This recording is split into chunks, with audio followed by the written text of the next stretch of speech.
Hello दोस्तों, good morning. स्वागत है आपका हमारे YouTube channel exam study point में। आज हम टॉपिक पढ़ने वाले हैं उत्तराखंड के प्रमुख मंदिर, जिसमें हम एमसीक्यू क्वेश्चन देखेंगे यहाँ पर और उसके माध्यम से पढ़ेंगे। तो पहला क्वेश्चन है हमारा, निम्न में से महाभारत के वन पर्व में किस मंदिर को भरतुंग के नाम से जाना जाता है? तो किसको जाना जाता है? तो इसका जो राइट आंसर हो जाएगा आपका केदारनाथ मंदिर, इसका राइट आंसर हो जाएगा। अब इसके बारे में थोड़ा विस्तार से देख लेते हैं यहाँ पर। तो जो आपका केदारनाथ मंदिर है, तो ये आपके रुद्रप्रयाग ज़िले में है। कहाँ पर? रुद्रप्रयाग ज़िले में। और किस नदी के तट पर है? तो ये आपकी मंदाकिनी नदी के तट पर है। और केदारनाथ जो मंदिर की ऊंचाई है वह आपकी 3584 मीटर। साथ ही जो भगवान केदारनाथ को जिस पूजा में जो फूल का प्रयोग किया जाता है, तो ब्रह्म कमल का प्रयोग किया जाता है। साथ ही जो आपका केदारनाथ मंदिर है, ये आपके खर्चा खंड, भरतखंड और केदारनाथ पर्वतों के मध्य स्थित है। तो किन पर्वतों के मध्य स्थित है? तो आपको ध्यान रखना है, केदारनाथ आपका खर्चाखंड, भरतखंड, केदारनाथ, ठीक है, इन पर्वतों के मध्य स्थित है। और जो भगवान केदारनाथ के जो रक्षक देवता है, तो रक्षक देवता है आपके भैरवनाथ। भैरवनाथ केदारनाथ भगवान के रक्षक देवता है। साथ ही जब शीतकाल में यानी सर्दियों के समय में जो केदारनाथ भगवान की पूजा की जाती है, तो वो की जाती है ऊखीमठ में। ऊखीमठ में एक मंदिर है ओंकारेश्वर मंदिर, तो वहाँ पर की जाती है ओंकारेश्वर महादेव मंदिर में, ठीक है। साथ ही जो आपके ओंकारेश्वर महादेव मंदिर है, वहाँ पर जो आपके रावल पुजारी होते हैं, जो केदारनाथ मंदिर के पुजारी, जिनको रावल पुजारी बोला जाता है, उनका निवास स्थान भी ऊखीमठ ही है, तो आपको ध्यान रखना है। साथ ही केदारनाथ के मंदिर जो पुजारी होते हैं उनको रावल बोलते हैं। और जो कहाँ के निवासी है, तो ये जो मैसूर आपका जो कर्नाटक में पड़ता है वहाँ के है। और ये जंगम ब्राह्मण कहा जाता है, इनको क्या बोला जाता है? जंगम ब्राह्मण। साथ ही जो आपका केदारनाथ मंदिर है, ये आपका किस शैली में निर्मित है? तो ये आपका कत्यूरी शैली में निर्मित है। तो कत्यूरी शैली में इसका निर्माण किया गया है। और इसका जो पुनर्निर्माण किया गया था, तो वो किया गया था अहिल्या बाई होलकर द्वारा। किसके द्वारा? अहिल्या बाई होलकर ने इसका पुनर्निर्माण कराया था। साथ ही केदारनाथ में 2 उत्सव मनाए जाते हैं, जिनका नाम है, एक तो अन्नकूट उत्सव, दूसरा है भतूज उत्सव। किस नाम से? अन्नकूट उत्सव और भतूज उत्सव। तो ये केदारनाथ में 2 उत्सव मनाए जाते हैं। अब यहाँ पर देख लेते हैं और अन्य जानकारी।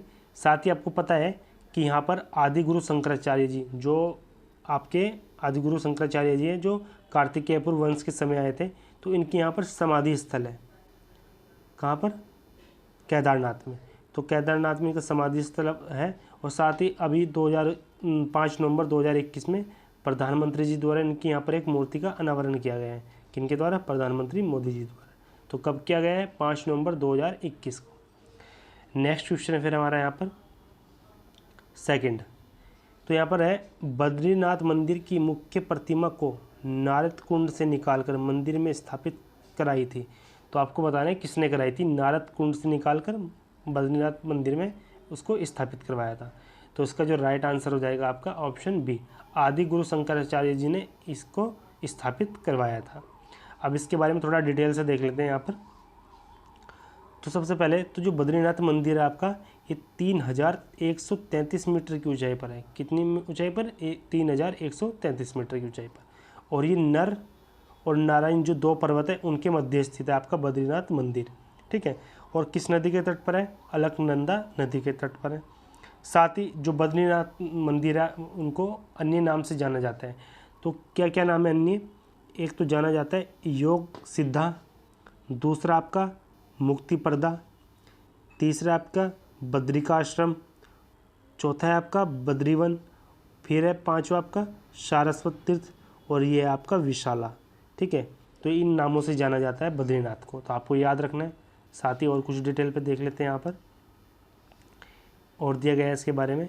जो आपका बद्रीनाथ मंदिर है, तो जो बद्रीनाथ मंदिर का निर्माण हुआ था, तो वो हुआ था आपके जो ललित सूर्यदेव एक राजा हुए, उनके समय में इस मंदिर का निर्माण हुआ था। जबकि मंदिर का पुनर्निर्माण किसके द्वारा कराया गया? तो ये कराया गया था अजय पाल के द्वारा। तो बद्रीनाथ मंदिर का पुनर्निर्माण आपको ध्यान रखना है, अजय पाल के द्वारा कराया गया था। जबकि केदारनाथ का किसके द्वारा? अहिल्या बाई होलकर के द्वारा, ठीक है। और इसके जो रक्षक देवता है, तो रक्षक देवता किसको माना जाता है? तो इसको माना जाता है आपके क्षेत्रपाल को। इसको रक्षक देवता क्षेत्रपाल को माना जाता है बद्रीनाथ मंदिर के। साथ ही जो शीतकाल में यानी सर्दी के समय में जो पूजा होती है बद्रीनाथ देवता जी की यानी विष्णु भगवान जी की, तो वो जोशी मठ में होती है। तो जोशी मठ में इनको लाया जाता है, वहाँ पर पूजा होती है। और वहाँ पर एक मंदिर है नरसिंह मंदिर, वहाँ पर इनको स्थापित करवाया जाता है। और साथ ही जो बद्रीनाथ मंदिर के पुजारी हैं उनको रावल बोलते हैं। और ये कहाँ के पुजारी होते हैं, तो ये आपका जो केरल है, केरल के एक नंबूद्री संप्रदाय है। क्या नाम है? नंबूद्री संप्रदाय, जो आदि गुरु शंकराचार्य जी के वंशज है। तो वह पुजारी यहाँ पर पूजा करते हैं जो केरल के निवासी है। साथ ही बद्रीनाथ में 2 उत्सव मनाए जाते हैं यहाँ पर। तो उत्सव कौन सा मनाया जाता है यहाँ पर? कढ़ाई उत्सव। तो कौन सा उत्सव आपको याद रखना है कि कढ़ाई उत्सव कहाँ पर मनाया जाता है? बद्रीनाथ में। अब यहाँ पर देख लेते हैं जो बद्रीनाथ है, तो बद्रीनाथ मंदिर को ना 3 भागों में डिवाइड किया गया है, 3 भागों में बांटा गया है। तो 3 भाग में किस किस में बांटा गया है? तो पहला भाग को बोला जाता है गर्भगृह, दूसरे को बोला जाता है मंडप, और तीसरे को बोला जाता है सिंहद्वार। तो कभी आ सकता है कि गर्भगृह, मंडप और सिंहद्वार को, इन 3 भागों में किस मंदिर को बांटा गया है? तो आपका राइट आंसर हो जाएगा बद्रीनाथ। ठीक है। अब नेक्स्ट क्वेश्चन हमारा यहाँ पर, तो नेक्स्ट क्वेश्चन है यहाँ पर, गंगोत्री मंदिर का निर्माण किसके द्वारा कराया गया था? तो बताना है आपको गंगोत्री मंदिर का निर्माण किसके द्वारा कराया गया था। तो इसका जो राइट आंसर हो जाएगा आपका भवानी शाह के द्वारा। तो भवानी शाह ने इसका, नहीं सॉरी, राइट आंसर हो जाएगा इसका अमर सिंह थापा। तो अमर सिंह थापा ने इसका निर्माण करवाया था गंगोत्री मंदिर का। ठीक है, आपको याद रखना है। और जो आपका ये गंगोत्री मंदिर है, तो ये आपका निर्माण हुआ है इसका कत्यूरी शैली में। किस शैली में निर्माण हुआ है? कत्यूरी शैली में। क्योंकि इससे संबंधित पहले भी क्वेश्चन पूछे जा चुके हैं कि निम्न में से किस मंदिर का निर्माण कत्यूरी शैली में हुआ। तो आपको ध्यान रखना है कत्यूरी शैली में निर्माण हुआ है गंगोत्री मंदिर का। जबकि केदारनाथ मंदिर और बद्रीनाथ मंदिर का भी निर्माण कत्यूरी शैली में ही हुआ है। और इसकी जो ऊंचाई है गंगोत्री मंदिर की, तो ये 3048 मीटर की ऊंचाई पर स्थित है। ठीक है। फिर नेक्स्ट है यहाँ पर कि जो गंगोत्री मंदिर के जो पुजारी होते हैं, तो वहीं के जो एक मुखवा गांव पड़ता है वहाँ पर, तो उसी के निवासी लोग यहाँ के पुजारी होते हैं। ठीक है। साथ ही शीत ऋतु के समय, तो शीत ऋतु के समय जो पूजा करते हैं तो मुखवा गांव में ही पूजा होती है। तो शीत ऋतु में क्या होता है, जो गंगोत्री देवता है, तो गंगोत्री मंदिर से जो मूर्ति है वो कहाँ पर लाई जाती है? मुखवा गांव में लाई जाती है। और यहाँ पर एक मंदिर है मारकंडे मंदिर, यहाँ पर ही सर्दी में इसकी पूजा की जाती है। साथ ही इस मंदिर का जो पुनर्निर्माण करवाया था, तो करवाया था आपके माधो सिंह ने। राजा माधो सिंह थे कहाँ के? जयपुर के माधो सिंह, उन्होंने इसका पुनर्निर्माण कराया था। तो आपको याद रखना है। ठीक है। अब नेक्स्ट क्वेश्चन हमारा यहाँ पर, तो यमुनोत्री मंदिर का निर्माण प्रताप शाह ने करवाया था, जबकि पुनर्निर्माण किसके द्वारा कराया गया?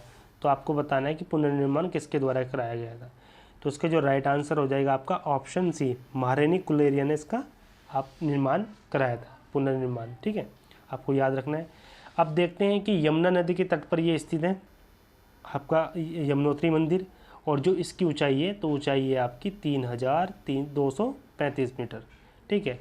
और शीत ऋतु में कहाँ पर पूजा की जाती है? तो शीत ऋतु में पूजा की जाती है आपकी खरसाली गांव में, जहाँ पर एक मंदिर है सोमेश्वर मंदिर, जहाँ पर इसकी पूजा की जाती है। फिर आपके पता होगा यहाँ पर कि यमुनोत्री मंदिर के पास में 3 गर्म कुंड है। तो 3 गर्म कुंड कौन कौन से हैं?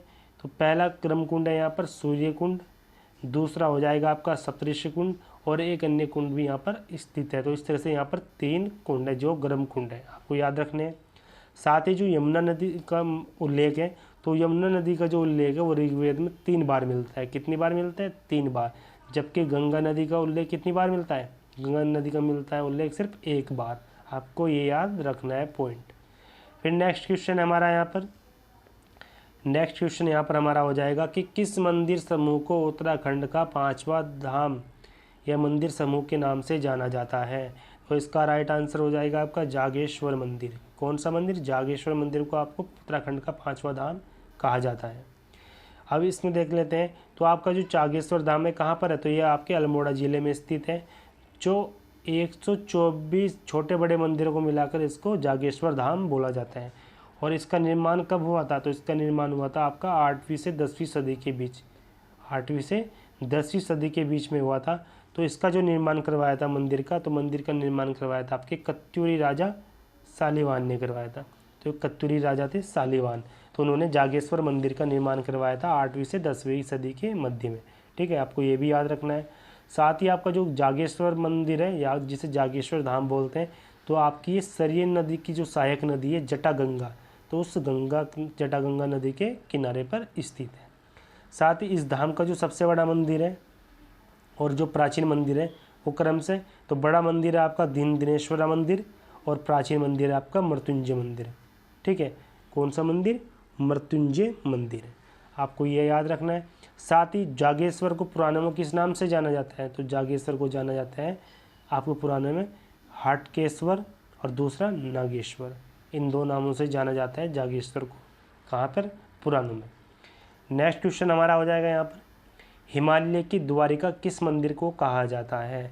तो हिमालय की द्वारिका किस मंदिर को कहा जाता है? तो इसका जो राइट आंसर हो जाएगा आपका द्वाराहाट, ऑप्शन सी इसका राइट हो जाएगा। तो द्वाराहाट मंदिर का जो निर्माण हुआ वो 11वीं से 12वीं शताब्दी के बीच में हुआ, और ये किसने करवाया था? तो कत्यूरी जो राजा हुए उन्होंने इसका निर्माण करवाया था।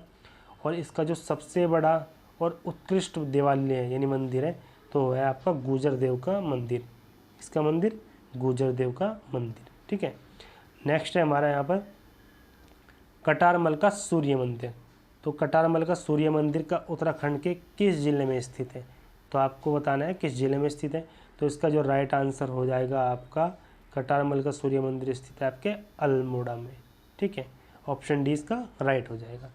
और आपके कटारमल सूर्य मंदिर का निर्माण जो हुआ है उत्तराखंड शैली में हुआ है। किस शैली में? उत्तराखंड शैली में। साथ ही कटारमल सूर्य मंदिर को हम किस नाम से जाने जाते हैं? तो बड़ा आदित्य सूर्य मंदिर, साथ ही बोटधारी सूर्य मंदिर, क्योंकि इनकी मूर्ति है ना जो बोट धारण किए हुए हैं यानी जूते पहने हुए हैं, तो इसलिए इनको बोला जाता है बोटधारी सूर्य मंदिर। साथ ही जो आपका कटारमल का सूर्य मंदिर है ये आपके यहाँ पर जो शक जाति थी उनकी निवास की पुष्टि करता है। ठीक है, किनके निवास की पुष्टि करता है? शकों के निवास की पुष्टि करता है। और इस मंदिर का जो निर्माण हुआ है वह हुआ है आपके 9 से 10वीं सदी के मध्य में आपका कटारमल सूर्य मंदिर का निर्माण हुआ है। और इसका निर्माण जो करवाया था कत्यूरी शासक राजा कटारमल ने इसका निर्माण करवाया था। तो ये थे हमारे बहुत इंपॉर्टेंट कुछ मंदिर से संबंधित MCQ क्वेश्चन, जहाँ से क्वेश्चन बनने की संभावना बार बार एग्जाम में होती है। तो आपको ये वीडियो, ये सेशन कैसा लगा तो कमेंट करके बताएं, और प्लीज़ चैनल को लाइक करें, सब्सक्राइब करें, शेयर करें।